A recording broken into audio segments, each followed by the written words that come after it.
Ronda Rousey versus Bethe Correia. Now Ronda Rousey is a handful for anybody. Can Bethe Correia beat the best female fighter in the history of mixed martial arts? I personally don't think so. I think this fight is going to be done in round one with a quick armbar or a knockout.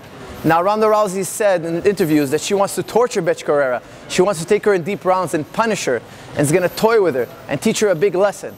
In my opinion, that's probably going to happen, and the only reason why this fight will go out of round number one is because Ronda Rousey despises Bethe Correia. So if you want to tune in and see somebody get really tweaked, check out this fight.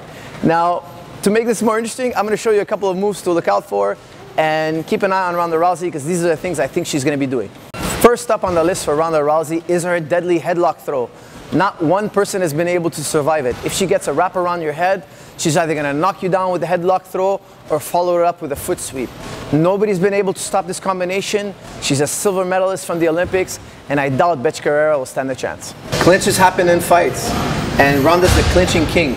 Once they tie up, look for Ronda to lock Bethe Correia's head. Once she gets the headlock, she's going to drop down to her hip, bringing her opponent down. Once her opponent is down, there's a wealth of maneuvers that Ronda likes to do. One, she could slam your head into the ground and knock you out, like you've seen her do in past fights. Two, she can arm lock this arm in a variety of ways. One, straight arm lock. Two, telephone lock here. And three, she could lock your arm up here right now, trapping her leg, and just raining down punches like you've seen her do in the past. This is a very dangerous position, and very few of her opponents ever escape. If you don't know Bethe Correia too well, let me tell you one thing. She's a blue belt on the ground. She's nothing to compare with Ronda Rousey on the ground. That's why her game plan is simple. And sometimes having a simple game plan is great. She's going to go in there, she's going to put her chin down, she's going to bite on the mouthpiece, and she's going to throw punches and kicks, which is going to make for a very interesting fight.